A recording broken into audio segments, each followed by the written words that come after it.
Hello students, I hope that आप सब मज़े में होंगे और जो टेस्ट चल रहा है इसको मेहनत से आप दे रहे होंगे, बढ़िया ढंग से तैयारी करके एग्ज़ाम दे रहे होंगे और हम उम्मीद करते हैं आपके अच्छे से अच्छे मार्क आएँ।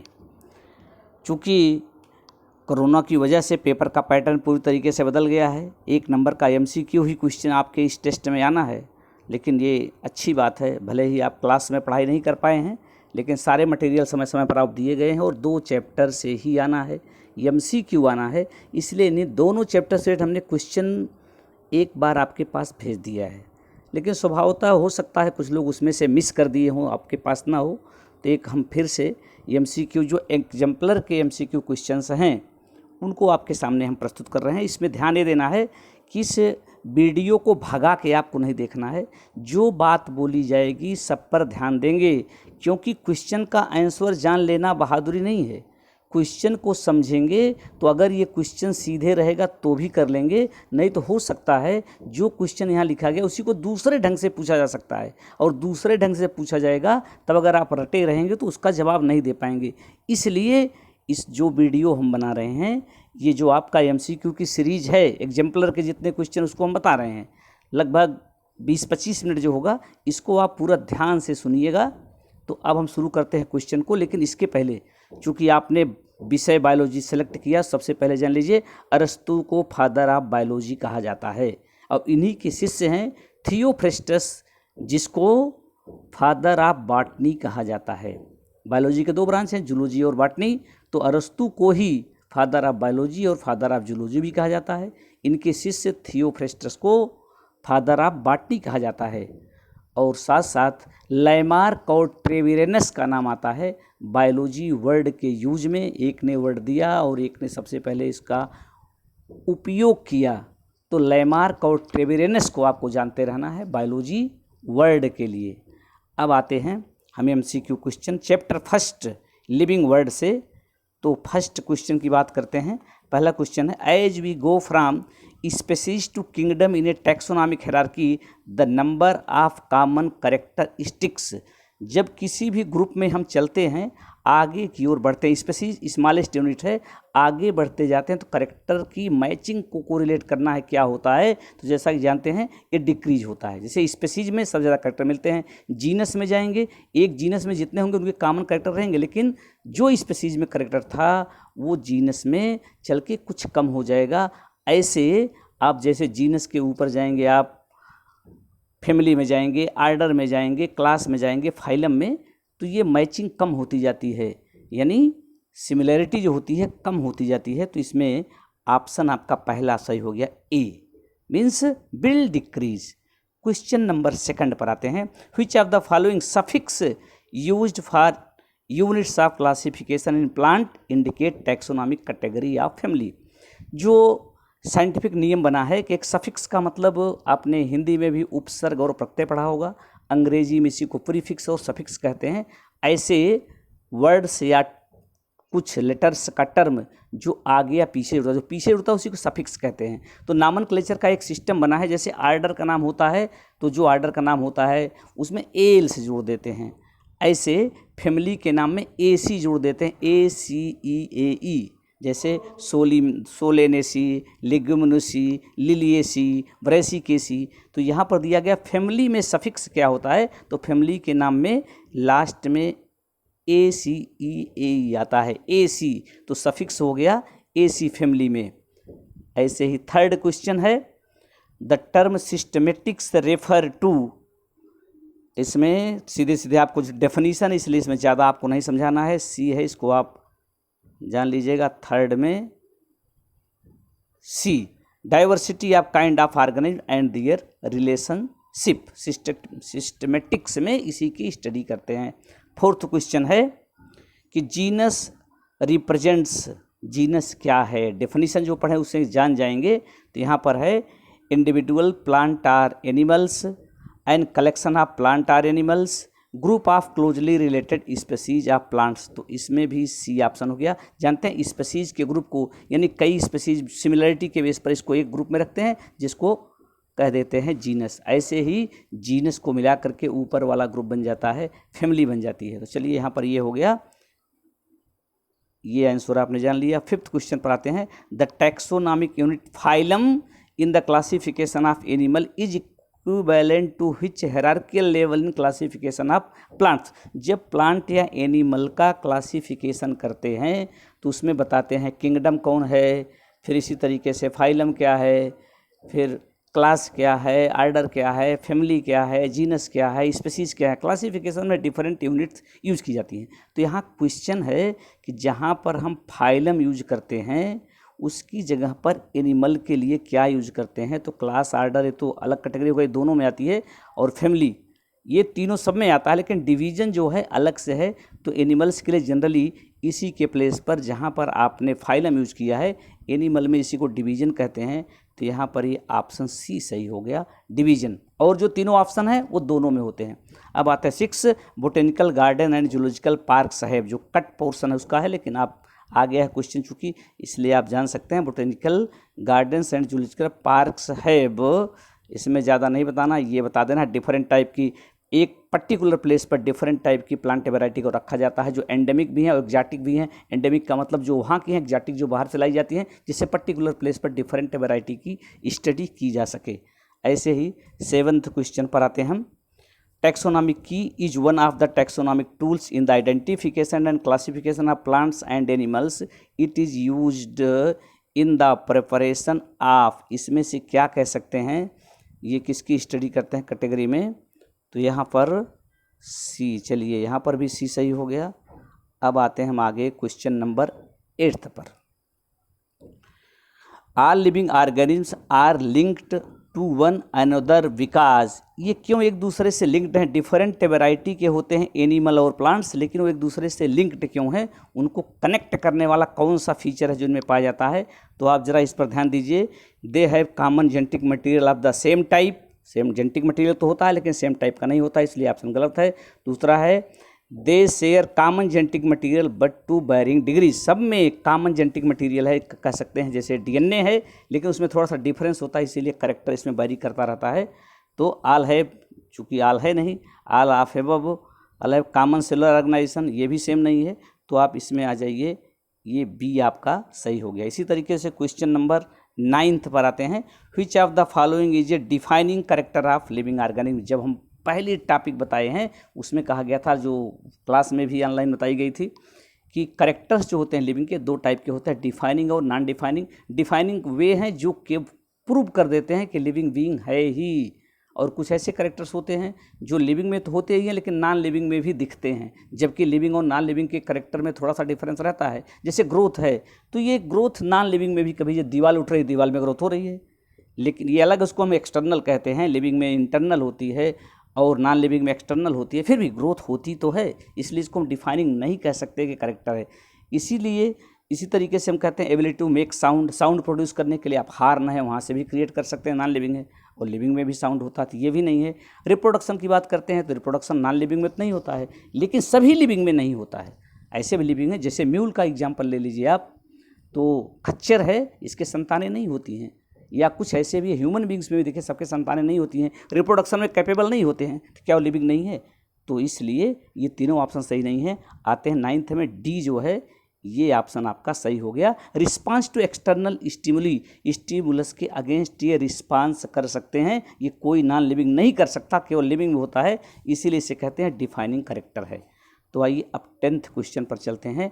Match the following and choose the correct option. यहाँ पर क्लासिफिकेशन की जो यूनिट है उसमें से 4 यूनिट को यूज किया गया है। फैमिली है, किंगडम है, आर्डर है, स्पीसीज है, जीनस है। और राइट साइड में नंबर 1, नंबर 2, नंबर 3, 4 जो ऑप्शन दिया गया है, ये एक्चुअली पोटैटो का, जिसका साइंटिफिक नेम है सोलेनम निग्रम, उसी का क्लासिफिकेशन दिया गया है। यानी सोलेनम निग्रम या पोटैटो की आपको क्लासिफिकेशनल डेफिनीशन या इंट्रोडक्शन देना है। इसकी फैमिली क्या है, किंगडम क्या है, आर्डर क्या है। तो जानते हैं चूँकि प्लांट है तो ये किंगडम प्लांटी में आएगा। इसी तरीके से फैमिली सोलेनेसी होती है, तो ये आपको याद करना है, आगे चैप्टर में भी दिया गया है। तो इसमें ये ऑप्शन जो है ये सही आप मैच कर लेंगे। अब इस तरीके से पहला चैप्टर समाप्त हुआ। अब दूसरे चैप्टर के MCQ की चर्चा हम करते हैं। धन्यवाद।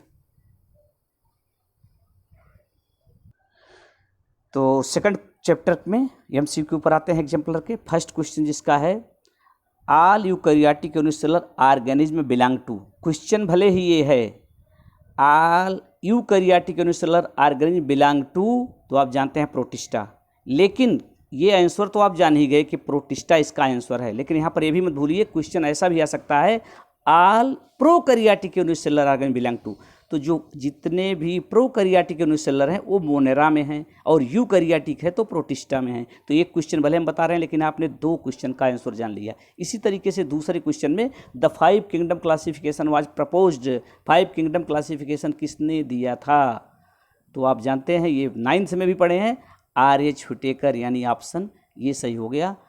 अब थर्ड क्वेश्चन पर आइए। Organism living in salty areas are called, जो साल्टी एरियाज में खास करके मोनेरा में जो आपने क्लासिफिकेशन किया है हेलोफिल्स, मेथनोजेंस, थर्मोएसिडोफिल्स, ये कैटेगरी आई है, उसमें से जो सेलाइन में रहते हैं साल्टी एरिया में रहते हैं उनको आपने हेलोफिल्स कहा था, तो ये ऑप्शन बी सही हो गया।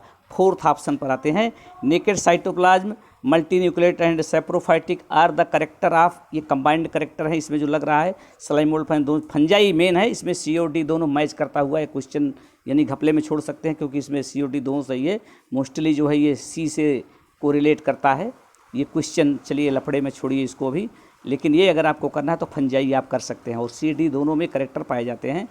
अब question number 5th, an association between roots of higher plant and fungi is called, जब हायर प्लांट के साथ फंगस का एसोसिएशन होता है, स्पेशली सिम्बियाटिक रिलेशन जिसको आप कहे हैं, तो ये इसको माइकोराइजा कहते हैं, तो ये माइकोराइजा हो गया। आगे फिर 6th question, a dikaryon is formed when, dikaryon आप जानते हैं जो फंगस में सेक्सुअल रिप्रोडक्शन की चर्चा की जा रही थी, उसमें कई स्टेज आती है। स्टेज का मतलब कि फर्टिलाइजेशन होता है जिसमें आपने प्लाज्मोगैमी, कैरियोगैमी बताया था, फिर मियासिस, ये स्टेज थी सेक्सुअल रिप्रोडक्शन में। तो यहाँ पर कहा गया डाइकैरियन इज फॉर्म्ड, तो डाइकैरियन इज फॉर्म्ड में जब 2 न्यूक्लियस हो जाए सेम में, तो कहा गया the 2 haploid cells do not fuse immediately, जब पूरी तरीके से नहीं मिली होती हैं, दोनों न्यूक्लियस अलग अलग होते हैं, 2 न्यूक्लियस होते हैं, इसीलिए इसे डाइकैरियन कहते हैं। 7th में contagium vivum fluidum was proposed by, ये जब वायरस की स्टडी करेंगे वहाँ पर आपको दिखेगा कि वायरस को डिस्कवर किया था इवानोवस्की ने, DJ इवानोवस्की ने डिस्कवर किया था, लेकिन इसमें लीफ में जो मोज़ेक डिजीज हुई थी उसके जूस को दूसरी जगह ले जाने पर उन्होंने कहा कि उसमें पॉइजनस इफेक्ट रहता था, इसको जो बताया था वो वेजरिक थे, इसलिए ऑप्शन बी यहाँ पर 7th क्वेश्चन में ये बी पार्ट सही हो गया। जानते रहे वायरस से रिलेटेड है, लेकिन वायरस की खोज इन्होंने इवानोवस्की ने किया था, इसके पॉइजनस इफेक्ट को टेस्ट किया था इन्होंने। 8th question, mycobiont and phycobiont are found in, ध्यान दीजिए फिर से लाइकेन को, लाइकेन से रिलेटेड, लाइकेन एक सिम्बियाटिक का एग्जाम्पल है और इसमें 2 पार्ट होते हैं, एल्गल पार्ट, फंगल पार्ट, और दोनों को जानना है। क्वेश्चन एक है लेकिन 2 चीज़ जानना है, जो लाइकेन में एल्गल पार्ट होता है उसे फाइकोबियंट कहते हैं, जो फंगल पार्ट होता है उसे माइकोबियंट कहते हैं। क्वेश्चन ऐसा भी कहा जा सकता है कि लाइकेन के एल्गल पार्ट को क्या कहते हैं या लाइकेन के फंगल पार्ट को क्या कहते हैं, ऐसा ना कह करके यहाँ दोनों पार्ट का नाम ले लिया कि mycobiont and phycobiont are found in, तो सीधी सी बात है आप बताएंगे in lichen, because lichen is made up of mycobiont and phycobiont, or you can say lichen is made up of 2 part that are fungal part and algal part, इन्हीं को अलग अलग नाम देते हैं। 9th question, difference between virus and viroid, तो ये already आप जानते हैं क्या डिफरेंस है कि वायरस जो है ये न्यूक्लिक एसिड और प्रोटीन का बना होता है, और जबकि जहाँ पर 3 चीज़ें थी वायरस, वायराइड और प्रियांस, तो वहाँ पर क्या था, प्रियांस केवल प्रोटीन होता है, वायराइड्स में केवल न्यूक्लिक एसिड होता है, और वायरस में दोनों होते हैं यानी न्यूक्लियो प्रोटीन का बना होता है। तो यहाँ पर है वायरस वायराइड से क्यों डिफरेंट है, तो आते हैं करेक्टर ने बता दिया, absence of protein coat in viroid but presence in virus, तो ये ऑप्शन आपका ऑलरेडी सही हो गया पहला।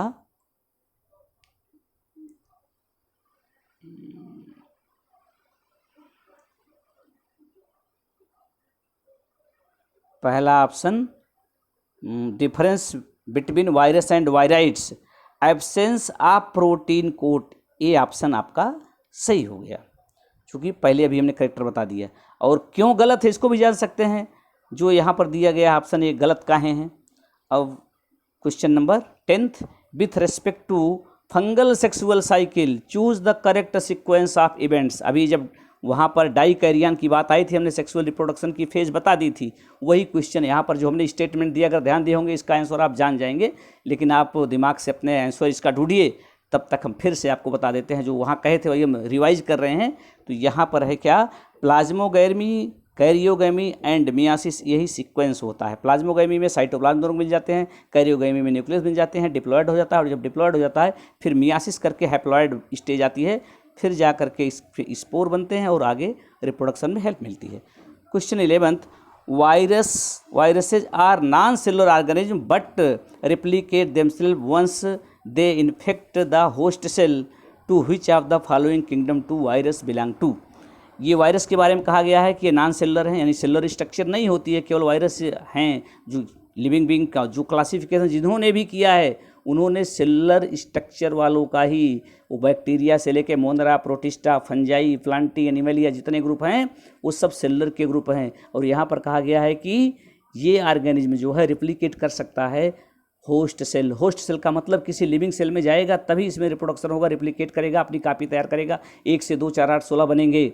और इसके बाहर इसमें नॉन लिविंग कैरेक्टर नहीं होता है पहली चीज़, और इसमें सेलुलर स्ट्रक्चर नहीं होती है। हमने पहले बता दिया, जो आपने क्लासिफिकेशन पढ़ा है, चाहे 2 किंगडम है, 3 किंगडम है, 5 किंगडम है, सारे किंगडम में सेलुलर स्ट्रक्चर वालों का क्लासिफिकेशन किया गया। मेनली आप हुटेकर का पढ़े हैं तो हुटेकर ने इन्हीं को क्लासीफाई किया है, यानी वायरस को क्लासीफाई ही नहीं किया। तो क्वेश्चन ये कहा जा रहा है कि वायरस को इसमें से किस में रखा गया है। मोनेरा में तो आपने कहा कि यूनिसेलुलर प्रोकैरियोट हैं, प्रोटिस्टा में यूनिसेलुलर यूकैरियोट हैं, फंजाई में यूनिसेलुलर मल्टीसेलुलर दोनों हैं, वो अलग बात, लेकिन सेलुलर हैं। कहा गया नन ऑफ दीज, तो इसमें ऑप्शन हो गया नन ऑफ दीज, क्योंकि इस कैटेगरी में से किसी से बिलोंग नहीं करता है। अब आइए नेक्स्ट क्वेश्चन, या कह लीजिए लास्ट क्वेश्चन है, members of phycomycetes are found in. तो फाइकोमाइसीड्स का जब करेक्टर जानेंगे तब आपको पता लग पाएगा कि इसमें क्या दिया गया, इसके हैबिटेट को लेके, यानी फाइकोमाइसीड्स के जो फंगस हैं, फंजाई का एक ग्रुप है, कई क्लास में डिवाइड किया गया था, फाइकोमाइसीड, एस्कोमाइसीड, बेसिडियोमाइसीड्स, नाम आपने सुना है। चलिए एमसीक्यू की बात हम उसकी चर्चा नहीं करते हैं। तो फाइकोमाइसीड्स पाए कहाँ जाते हैं, इनकी अकरेंस क्या, हैबिटेट क्या है। तो aquatic habitat, on decaying would, moist and damp places. तो सही तो ये है कि एक्वेटिक हैबिटेट भी इनमें पाया जाता है, कुछ में डिकेइंग वुड पर भी पाए जाते हैं, मॉइस्ट एंड डैम्प प्लेसेस पर पाए जाते हैं। और 4th ऑप्शन है as obligate parasite on the plant. चूँकि ये जितने ऑप्शन है सब में इसके मेंबर हर जगह रह सकते हैं। तो देखते हैं यहाँ कहा गया choose the option none of above, इसमें से कोई नहीं, गलत हो गया। फर्स्ट एंड फोर्थ ही नहीं है, सब है। सेकंड और थर्ड बताया गया इसलिए भी गलत है। ऑल ऑफ एबव कहा गया तो आप कह सकते हैं ऑप्शन इसका डी इज करेक्ट। तो this was all about the MCQs. These are the important questions but not only important हैं, लेकिन केवल यही हैं ऐसा नहीं है, लेकिन फिर भी इससे आपका बहुत काम आसान हो जाएगा। तो इसको आप मेहनत से पढ़िएगा। Best of luck, thank you.